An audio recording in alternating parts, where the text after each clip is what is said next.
Hey everybody, this is Kip with America Bumper to Bumper, and we are live with another live stream.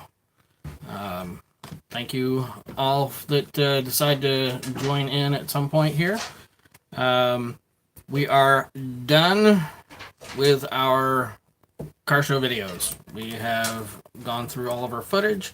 I know that I said in that video that I would be starting on Wednesday, a couple days ago, of putting out other videos, but I've realized that it's a little bit harder to make those videos than I remembered from last year, so it's taking me a little bit extra time. There will be a video that comes out on Monday. That is, I'm not going to tell you what it is. You'll have to join that show and see what it's all about. Hello. Here's the beautiful girl that helps me so much with all the things I do, and we appreciate everything that you do. Today she is helping her mother make Christmas cookies, so thank you for stopping in. All right, so we're going to get into some car news, and we're going to start off with recall. This was posted up yesterday from the Associated Press, and Toyota is recalling 70,000 vehicles to replace airbag inflators. 70,000 Toyota and Lexus brand vehicles in North America are being recalled to replace the airbag inflators that could explode and hurl shrapnel at drivers and passengers. Recalls cover 2003 through 5 Corollas, 02 through 05 Sequoias, 03 to 05 Tundras, and 02 to 05 Lexus SCs. So if you own one of those cars, I'm sure you'll be getting something in the mail soon saying to have it checked out. If not, take it to your Toyota dealer and just make sure that you are not one of the 70,000 affected. In semi-related news, according to the Roadshow, VW, who has not had the greatest of luck in the past couple of years with scandals, apparently there is another potential one. They are reporting, Roadshow is reporting, that VW sold at least 6,700 pre-production cars to consumers. Okay, let's see. Hey, Pete, how are you? A couple of years now, but okay, the Tahoe's had it for, okay. Huh. That's not a good thing when they have all that people, they know they have a problem but can't fix it. That's that's amazing. Well, hello there, Kathy. I appreciate you stopping in. Yeah, funny girl. All right. So Volkswagen, according to this report, managed to sell 6,700 pre-production or test vehicles to consumers between 2006 and 2018, the bulk of which were in Germany. Volkswagen reps confirm that this to Roadshow, also adding that the company recalled 252 such vehicles. Let me rephrase. They want somebody else to fix it. Oh, okay. Thanks for clarifying that, Pete. I appreciate it. But still, it's silly that they know a problem and don't want to fix it. But then again, they've had lots of problems like that. I know that the instrument cluster technically wasn't recalled, but they'll fix it because they know it's a problem. I know that when Takata, yeah, really, and then in the case of the Takata, issue, I'm not sure what the Takata has to actually pay out of this thing, but yeah, that should be on Takata's dime to fix all these cars and not anybody else. Yes, so the Volkswagen production issues. They sold the cars that were sold were anywhere from a 2012 through 16 EOS, 2012 Passats, 2012 to 16 CCs, 2015 e-Golf. Do they even have those here in the States? 2011 to 15 Touaregs, 2012 to 15 Tiguans, 11 to 16 Golf, and 11 to 13 GTI models. So, let's see. Biggest problem with these pre-production vehicles is that Volkswagen didn't keep especially accurate records of the differences between the test cars and the production cars. Really, Volkswagen?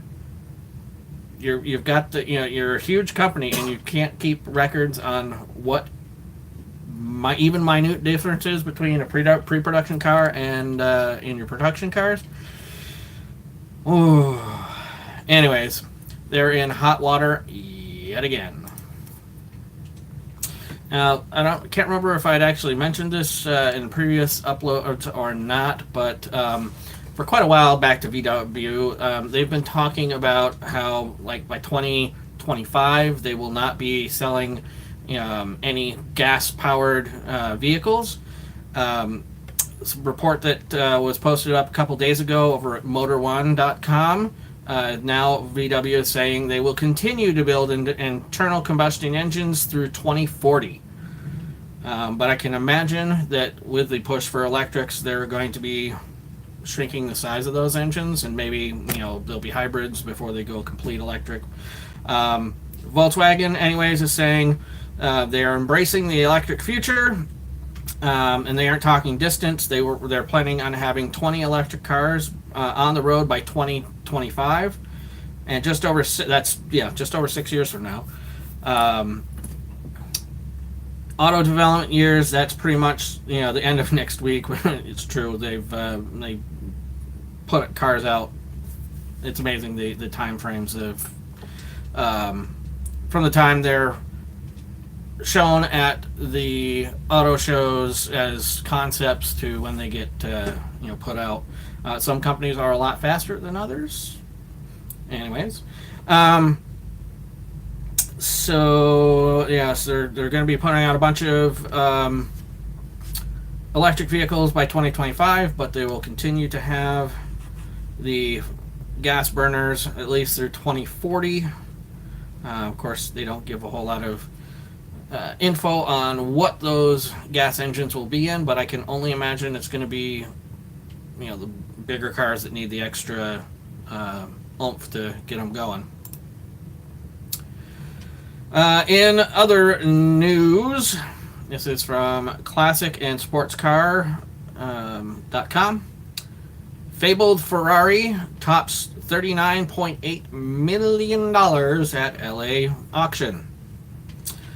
The last RM Sotheby sale of the year nets millions. There's nothing like wrapping up the year with a Christmas bonus, and they don't come much bigger than $39.8 million. Beats the standard 1%, right? Yeah. So Saturday, December 8th, saw RM Sotheby's close its auction year in style with a big ticket sale. Who the heck are these people? Yeah. Well, they got a lot more money than you and I, right? Jeremy. Anyways, the Peterson Automotive Museum. Hey, thanks for stopping in, Nasty2SS. Appreciate it. So yes, Peterson Automotive Auction. They sold the. Let's get the right. Okay, these are some of the cars that were sold, and it'll include the Ferrari.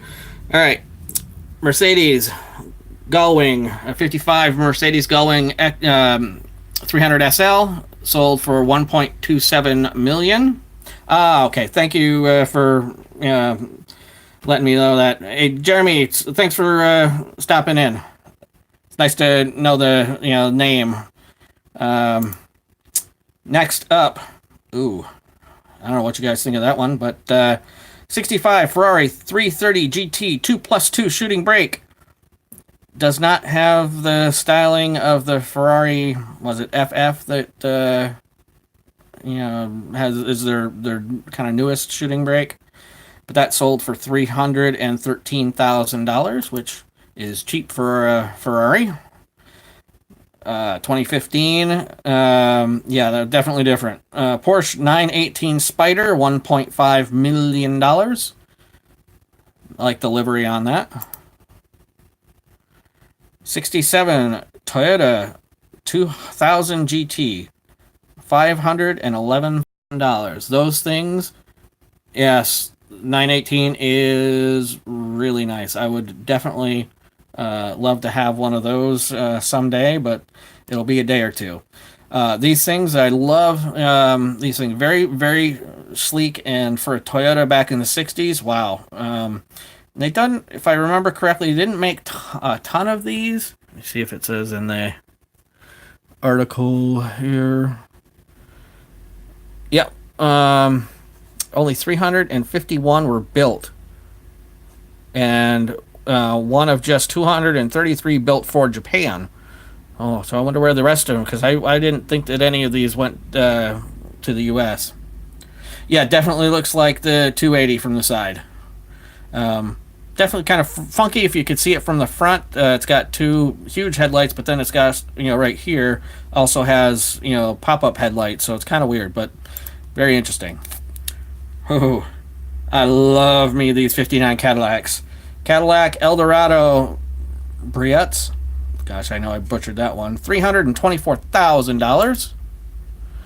Oh, I had, pretty sure, a picture of this exact car on my wall when I was a kid. 81 Lamborghini Countach LP400S Series 2. $368,000 seems kind of low for these cars nowadays, but then again, it doesn't have the big wing in the back. It's only the 400S, not the 5000. But yeah, for Lamborghinis, Cannonball Run car, absolutely. I love both of those intros to the Cannonball Run movies. I can remember the second Cannonball Run 2 was the first movie that I ever saw at a drive-in, and that was something. It was also one of the very first movies I ever remember seeing. Oh yeah, 72 Ferrari 365 GTB 4, quote unquote, the Daytona, $775,000. Yep, that is a stunning car. Really, they sold a NASCAR car for $15,000. That's probably the deal of the whole show. But then again, what are you going to do with a 2006 Monte Carlo NASCAR? Let's see who was the driver. Waltrip. So that it's got some name to it. It was raced by Michael and Darrell Waltrip. Well, that kind of makes sense then. Excuse me. Does it say whether it's got the engine or not? Yeah, packs a 335 cubic inch V8, disc brakes on all corners, a full roll cage, racing seats, and a spare set of tires. Oh, that's really nice, but not something that you're going to be able to daily drive. Although, if you watch Cletus McFarlane, he does have a road legal truck that's, a full NASCAR spec. But then again, down in Florida, I guess you guys get to do a whole lot more than pretty much anywhere else in the. Yep. Oh yes, another Ferrari 89 F40, 1.5 million. And again, I think it's well worth that money. It's another car that I remember having on my wall as a kid. Here's yet another one, the 71 Lamborghini Miura. Yeah. P400 SV, $2.2 million. Now they say that this was the car that started the supercar genre of vehicles, and I can't help but say that that is an awesome, awesome car. That's kind of cool. 76 Porsche 935. I'm sorry, Porsche. I know that anybody that's really into Porsches really. Hey, Lane, how are you? Yeah, Jeremy, I fully agree with you. I cry a little bit every time I look at something like this, but then again, I know someday maybe. I just want to go to one of these big auctions just to kind of see everybody go through it. So anyways, this Porsche sold for $174,000. Weird color. Yeah, very weird. Now this, wow, a recreation. So 69 Jag XKSS recreation by Lynx. I can't believe that a recreation would sell for $423,000. Trying to read why. No, that's... Yes, absolutely. I want, that's kind of one of my bucket list, things I want to do. Go to Barrett-Jackson, auction. I want to go to SEMA. I want to go to Germany to, go on the Nürburgring and the Autobahn just once in my life. Yeah, that's all. All right. 72 Ferrari Dino. Not bad, especially at $263,000. These things, again, I think these cars have been going up in value as well. Then again, anything Ferrari, later than 1980, has been steadily going up. But this, if I remember correctly, these only have a V6 in them. 2.4 liter. I believe they only had a V6, so that. Yep, V6. Thank you for pointing that, Grayson. I'm trying to read through the screen here, and I can't really get it. Wimpy. Yeah, that was. It did not sell as well as their other cars because it was only a V6. 2015 McLaren P1, 1.4 million. Sexy is true. Yep, that definitely. If you're into the supercar game now, I'm not sure that there's a car that looks much better than this. Lamborghini Aventador is really nice, but this thing is just dang. 57 Porsche 356A 1600 Speedster, $357,000. Oh yes, give me a. Actually, public. Yes, actually, I do think I know that that is a public road, which is very interesting. But then again, it's a toll road because you have to pay to go on it. But yes, this I do have a thing for air-cooled Porsches, and that is just. Is that the style you want? No, I'd want a 911 style, the more recent, but that is beautiful. Okay. 69 Mercedes-Benz 600 four-door Pullman. Oh, yeah, Pullman. $335,000. I think the derivative of this was the James Dean Killer. I don't think it was a 356 that actually. I want to think it was a 550. I'll look that up and let you know in a minute. Oh my God. Hey Jason, thanks for stopping in. Appreciate it. 64 Messerschmitt. $57,000 somebody paid for this. I would pay $57,000 for that. Yeah, that's yes, it is. It's called a Messerschmitt.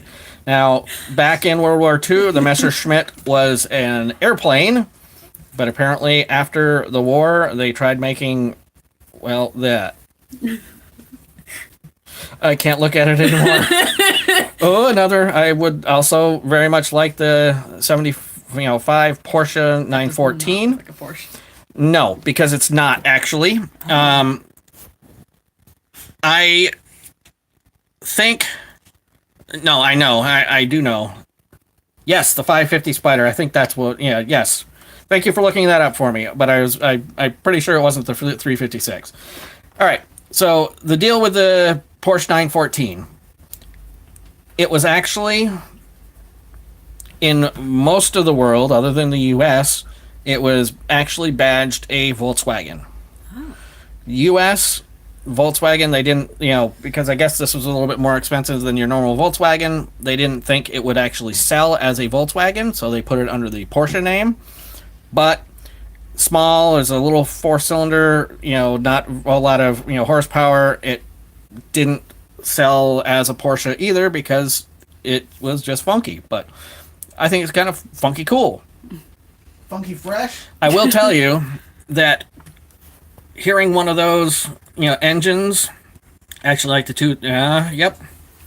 928 is my all-time favorite, Porsche. I've got a really cool video where I, stumbled upon a club gathering of 928s. It was really cool.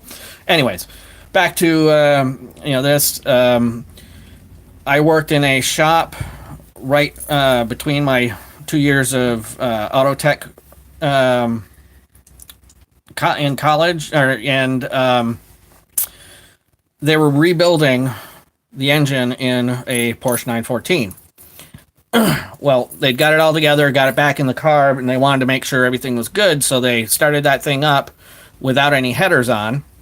So we had, on one side of me, had this 914 with no headers, blaring, and on the other side, hey, thanks, Jeremy, for stopping in. I really appreciate it. Have a good rest of your night as well. On the other side of me, I had a Cobra, Shelby Cobra. It took me a couple days to hear again, but it was amazing. All right, so we're getting through this. Excuse me. Another oddball. 56 Paul Valley, whatever that is. 50. Somebody paid $53,000 for that. Looks like a frog. Yes, it does look like a frog. 60 Renault 4CV Jolly by Gia. That's kind of an interest. Golf club? Or not golf club, golf cart. Definitely looks like it. If you look at it, though, the seats, that's like what you'd find in, on the porch. Yeah, Renault golf cart, absolutely. And the piece de la resistance for the auction, 56 Ferrari 290 MM, and that, okay, that, oh, I kind of got that wrong. I read that, the headline, the fabled Ferrari tops 39.8 million auction, as the car actually sold for $39.8 million, but no. It sold for $22 million, and the 39 was the entirety of all the auction. Okay, I get it. Yep. Now, the weirder thing is, and most people would, smack me for this, if I had $22 million and bought this car, it would not ever get put in a garage and just sat there with nothing. Do you want a chair? Nope. Okay. I don't need a chair. Okay. I would not. I would drive the hell out of that thing. I don't care if it would reduce the value of it. Cars like that, they're made to be driven. You know what? Hey. I agree with you, Jason. I'm not a big Ferrari guy either. If this channel were to take off and I was making huge bank like, Clayus McFarlane or Street Speed 717, any of those sort of guys, I would not be buying the cars that they do. Nothing against them and what they do. They're great, great content and all that sort of stuff, especially Street Speed. I would not be buying that kind of, cars. It's just, not my thing. I'd want a nice car. I'd want something cool, something that you don't see every day. But I'm not going to be spending $300,000 on a car. I'd be throwing $300,000 on a house. Anyways, all right. I gotta move you for another minute so I can close that window. All right, so we're gonna now for all you guys that are keeping up on the mid-engine Corvette debacle, I don't know what you want to call it. Lots of reports are coming in that it's being delayed by 6 months, so it will not be showing anytime this car show season. So not Detroit, no, not New York, anything like that, because of electrical issues that they're having to chase down and try and figure out how to fix. So right now, the reports are the mid-engine Vet is going to be pushed back a year, and it's not going to be coming out till 2021. That's going to make a lot of people grumpy, but I think in kind of like what the Chevy did back in the 80s when the C4 came out, they put it off a year, and there was actually 1 year where there was no production. I think it's going to be one of the best things that they can do to make sure that they don't screw things up. All right. On to some good news for coming out of GM. They're now saying that they are going to be there's going to be 2,700 jobs available, new jobs for workers that are being slated for layoffs in all the factories that they're going to be shutting down. 3,300 factory jobs are going away at plants that GM is idling. But 3,700 of those, 2,700 of those, yeah, definitely something good out of them. Okay, Friday. Bye. Thank you. Company said Friday that 2,700 out of 3,300 U.S. factory jobs slated for elimination will now be saved. Blue-collar workers will still lose jobs at 4 U.S. plants slated for closure, but most will be able to find employment at 8 other factories where jobs are being added. So that would mean they have to relocate, which kind of sucks for those that have to relocate, but it does mean that you're going to keep a job. But those are blue-collar workers. They are still planning on laying off 8,000 white-collar workers and another 2,600 factory workers in Canada. So some good news and some not so good news out of GM.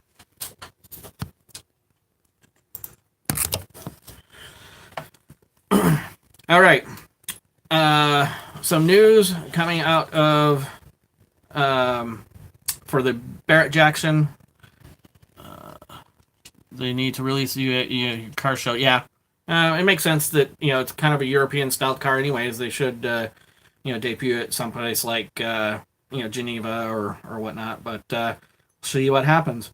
Some news out of these last 2 stories are from Barrett-Jackson stories. The first Toyota Supra is going to be auctioned off at Barrett-Jackson. Yesterday brought some unofficial Supra news in that we get to see the front end of the car without any disguise whatsoever. And there it is.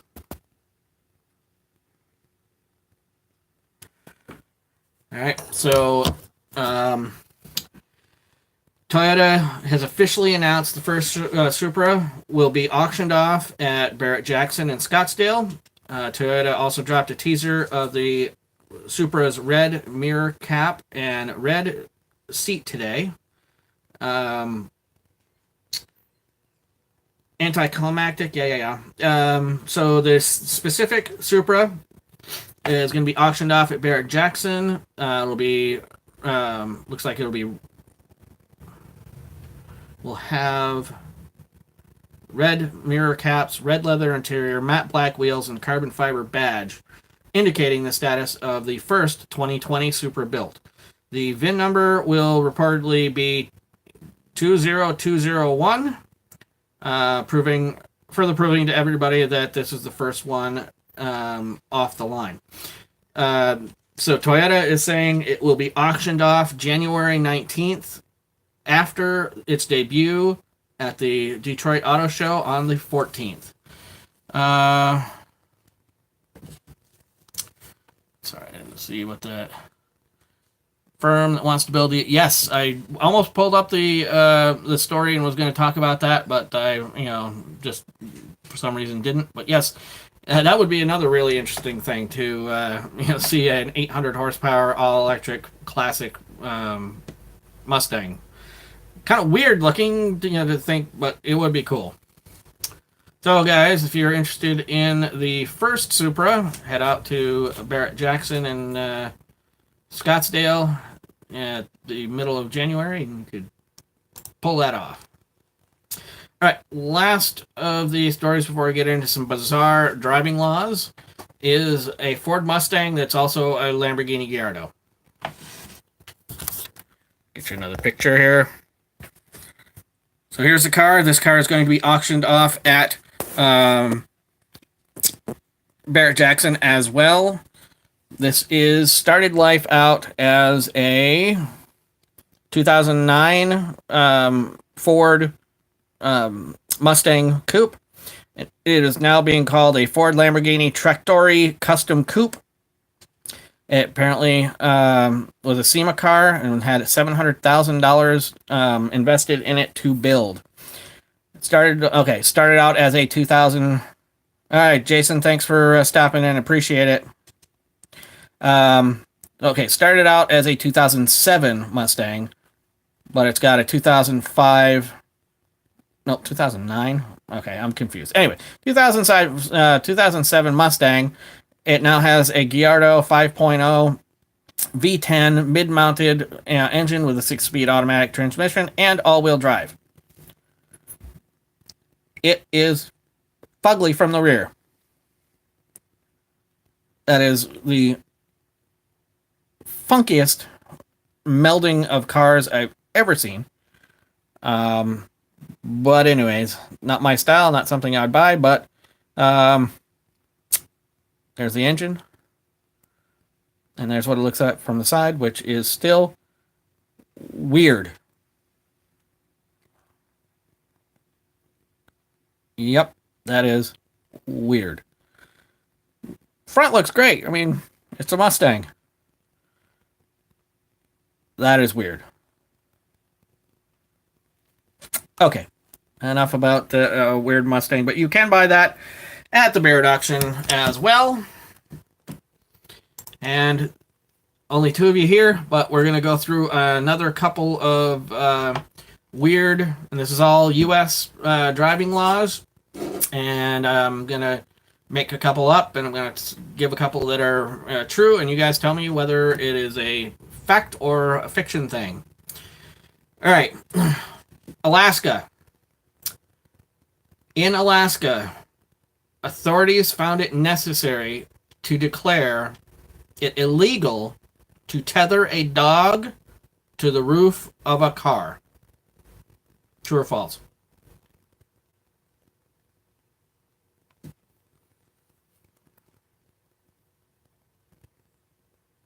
That one is true. And yep, that is, you are very right. Good job. I'll give you guys more time to chime in.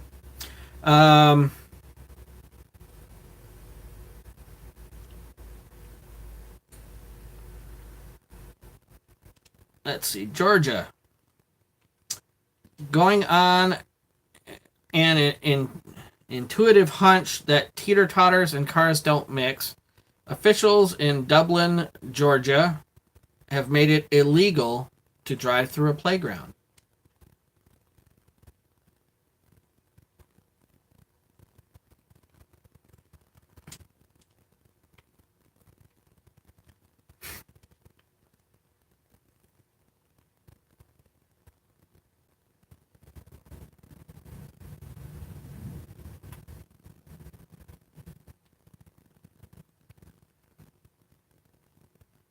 No, it actually is true.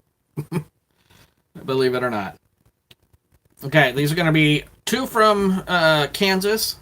I'm going to switch names on these. I'm gonna. Oh, you'll get the names of both of them. You guys have to decide which one goes with which. So we've got Derby. We've got two towns in Kansas. I'm gonna give you the names of each town, and I'll give them to you again after I read them. And then you guys have to decide whether the first one is, what one goes with which law. Okay. So the towns are Derby and Topeka. Derby and Topeka. So, is this a correct law in Derby or Topeka? It is unlawful to transport dead poultry along Kansas Ave. Is that Topeka or is it Derby? Now the other one, before you answer, it is considered a misdemeanor to screech your tires while driving. This abominable act can cost you 30 days in jail. So, first one, is that Topeka or Derby? Second one, the opposite. So, Lainey, you say Topeka for the first one, and Camaro, Pete, you said that's Derby. Well, first one is Topeka. Okay. Lainey, you got that right. Topeka is the first one. Derby is the second one. Weird. Okay. We're going to do one more, and then we are going to call it a night. I'm going to give you a law, and you guys get to decide whether, what state, this law is in. In what state is it illegal to operate a car with a gorilla in the back seat? Is it Kansas, Missouri, or Massachusetts?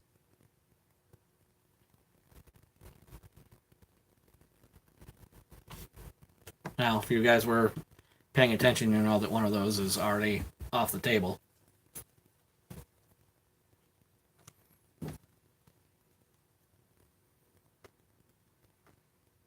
Okay. Lanny, you say Missouri. Pete, what do you think? Missouri. No, that is Massachusetts. I cannot imagine why they would come up with that law in Massachusetts. Apparently, somewhere along the way, somebody had a gorilla in the backseat of their car. Something bad happened, and that's why. Yeah, I can't. I don't. Oh God, that. Thank you guys for playing along at home. I'm gonna get more of this sort of stuff for next time. Try and get some worldwide weird driving laws, and we'll do this again. I think it's fun. All right. Thanks, guys, for stopping in. Appreciate it. For all the great comments and the news that, Pete, that you were able to put in there as well. And have a day. Hopefully it's a good one. Take care. End it.